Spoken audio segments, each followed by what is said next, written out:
दुनिया की तमाम छोटी और बड़ी खबरों के लिए हमारे चैनल को सब्सक्राइब करना न भूलें और बेल का बटन जरूर दबाएं। मैं सहल कुरैशी। कहते ना कि कोई भी चीज जब होती है तो उसका बहुत ज्यादा दिनों तक उसका वो तांडव नहीं मचा सकता है। कुछ ऐसी खबरें आ रही है कि मोदी और अमित शाह के बीच में दरारें पड़ने वाली है या पड़ चुकी है। जी हाँ दोस्तों, ये हम नहीं बोल रहे हैं या ये विपक्षी पार्टी का कोई नेता नहीं बोल रहा है, बल्कि खुद बीजेपी के एक बड़े नेता और भाजपा सरकार, मोदी सरकार की तरफ से नियुक्त किए गए गवर्नर सत्यपाल मलिक, जो कि मेघालय के गवर्नर हैं, उन्होंने एक बयान दिया है और उससे ये साफ हो रहा है कि मोदी और अमित शाह के बीच में अब दरारें पड़ चुकी है। क्या अमित शाह मोदी के काम से खुश नहीं है? क्या अमित शाह मोदी की जो एक लीटी, एक लाइन जो खींची हुई है, उससे दूर हो रहे हैं? यह बड़ा सवाल उठा है मेघालय के राज्यपाल, मेघालय के गवर्नर सत्यपाल मलिक के एक बयान के सामने आने के बाद। दरअसल बात यह है कि सत्यपाल मलिक, सभी को पता है, उत्तर प्रदेश के बड़े जाट नेता हैं, किसान बिरादरी से उनका ताल्लुक है, किसानों से उनका ताल्लुक है। और जब किसान आंदोलन शुरू हुआ और उसके बाद इस तरीके का जो कुछ भी हुआ, जो 500-700 लोग मरे, जो किसान शहीद हुए, उस पर सत्यपाल मलिक ने एक बयान दिया है। सत्यपाल मलिक ने कहा है कि मैं नरेंद्र मोदी से मिलने गया था।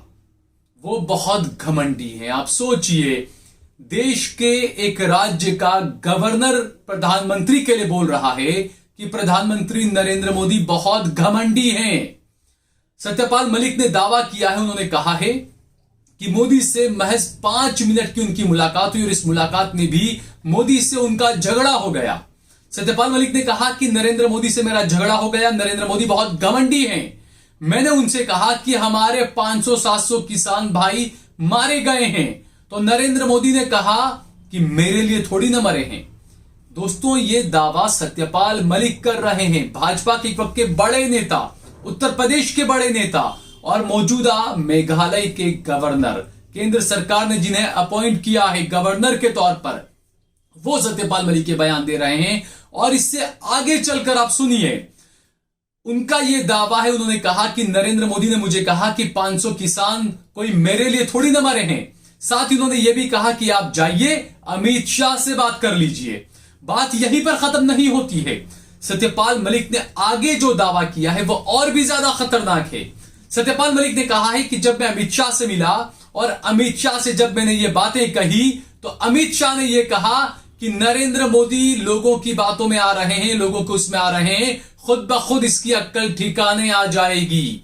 सत्यपाल मलिक दावा कर रहे हैं कि अमित शाह ने मोदी के बारे में कहा है कि खुद ब खुद मोदी की अक्ल ठिकाने आ जाएगी। इसकी अक्ल अभी ठिकाने नहीं है। तो आप सोच सकते हैं, ये ऐसा खतरनाक बयान सामने आया सत्यपाल मलिक का।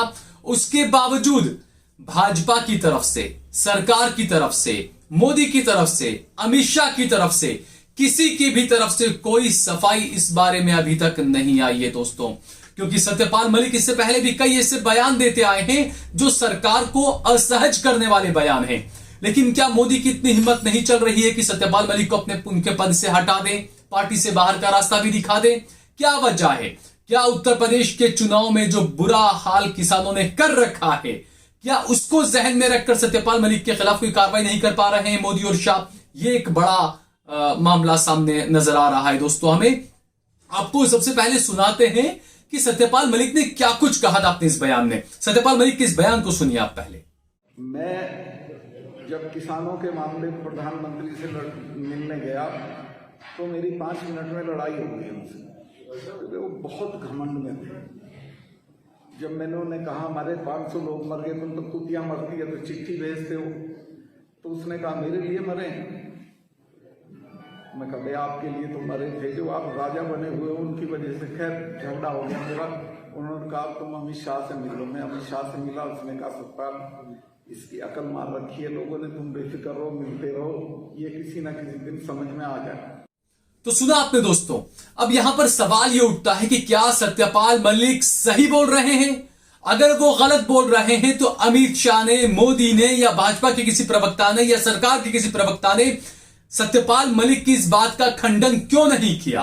एक गवर्नर जब ये बात बोलता है प्रधानमंत्री के लिए कि प्रधानमंत्री घमंडी हैं, और वो ये बात कहता है कि अमित शाह ने कहा है कि मोदी की अक्ल ठिकाने आ जाएगी, वो किसी की सुनता नहीं है या किसी और के कहने में है, तो दोस्तों ये बातें जो है ये कई सवाल खड़े कर रही है।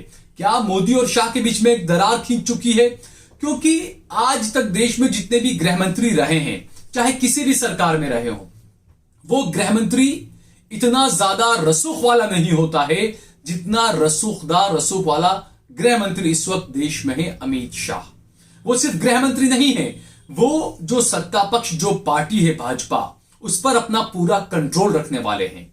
वो एक ऐसे नेता है कि सिर्फ गृह मंत्री नहीं, भाजपा उन्हें चाणक्य बताती है, और जो अमित शाह कह देते हैं वो बिल्कुल पत्थर की लकीर माना जाता है पार्टी के अंदर। मैं सरकार की बात नहीं कर रहा हूं।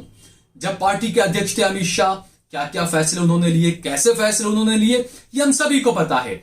और अब सत्यपाल मलिक ने जो बातें कही कि अमित शाह ने कहा है कि मोदी की अक्ल ठिकाने आ जाएगी, वो लोगों के कहने में आ गया है। तो दोस्तों आप सोचिए कि एक गृह मंत्री एक प्रधानमंत्री के लिए बातें बोल रहा है। अब कुछ लोगों को जरा ये रहता है कि भाई ज्यादा मास्टरमाइंड तो अमित शाह हैं, मोदी मास्टरमाइंड है नहीं। लोग मानते हैं कि सबसे ज्यादा अहम जो है वो अमित शाह है। यहां पर लोग गलती करते हैं। अमित शाह कुछ भी नहीं है मोदी के सामने। अमित शाह महज एक मोहरा है जिसे मोदी चलते रहते हैं। मोदी अमित शाह के इशारे के बिना एक काम नहीं करते हैं। लेकिन सत्यपाल मलिक का ये जो बयान है ये कई सवाल खड़े करता है। क्या सत्यपाल मलिक झूठ बोल रहे हैं? अगर सत्यपाल मलिक सच बोल रहे हैं तो ये वाकई में काफी गंभीर विषय है, क्योंकि नरेंद्र मोदी एरोगेंट हैं, घमंडी हैं। ये कई बार साबित भी हुआ है दोस्तों।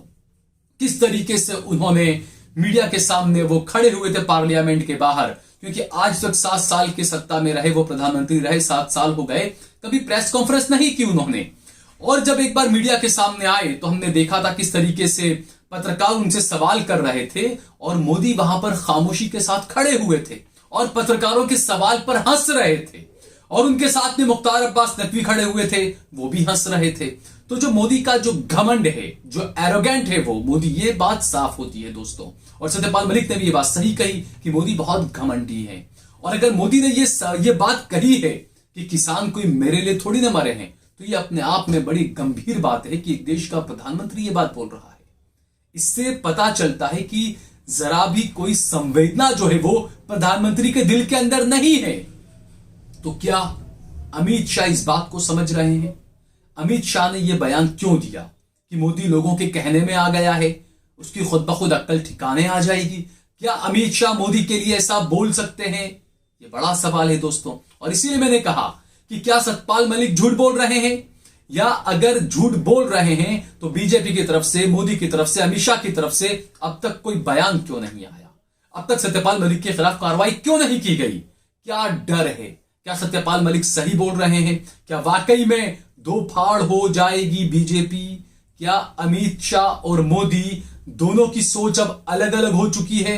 क्योंकि यह भी हमने देखा गुजरात में जिस तरीके से नरेंद्र मोदी मुख्यमंत्री थे, उसके बाद जब वो प्रधानमंत्री बनकर दिल्ली आ गए तो गुजरात में मुख्यमंत्री किसको बनाया जाए, इसको लेकर एक वक्त मोदी और अमित शाह आमने सामने नजर आए थे।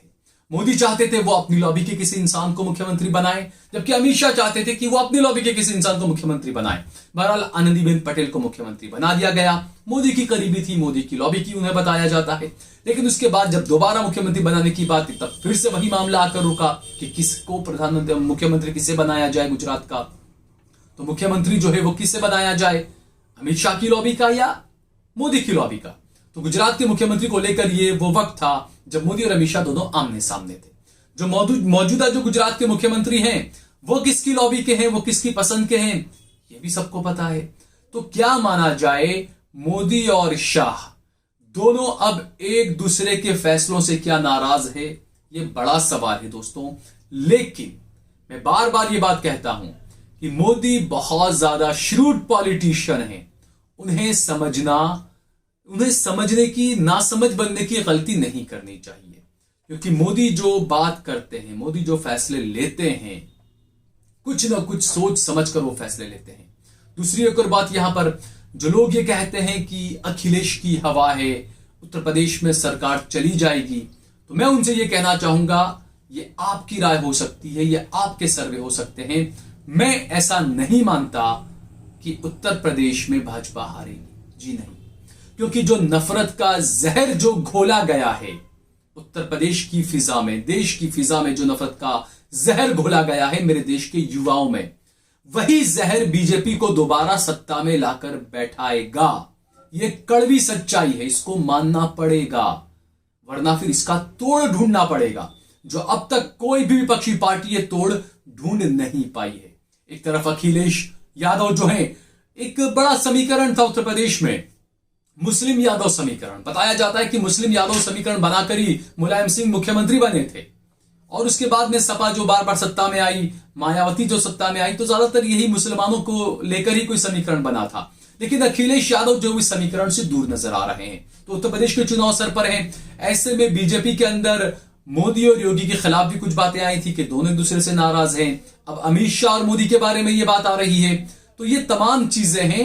अब देखना यह होगा कि क्या विपक्षी पार्टियां इस मुद्दे को कैश करा पाती है या नहीं, क्या विपक्षी पार्टी इस मुद्दे को सही से उठा पाती है या नहीं, या फिर एक बार फिर से विपक्षी पार्टियां भाजपा की तरफ से फेंके गए हिंदुत्व के जाल में उलझ जाएगी और भाजपा अपना रास्ता आराम से निकाल लेगी। ये एक बड़ा सवाल है दोस्तों।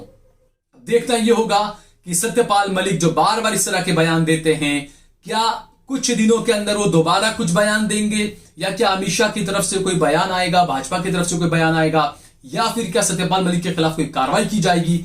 ये अब सबको देखने वाली बात है। अगर आपको ये वीडियो पसंद आया हो तो इस पर कमेंट करिए, इसे लाइक करिए, इसे ज्यादा से ज्यादा शेयर करिए। अगर आपने हमारा चैनल देश लाइव सब्सक्राइब न किया हो तो हमारे चैनल को जरूर सब्सक्राइब करिए।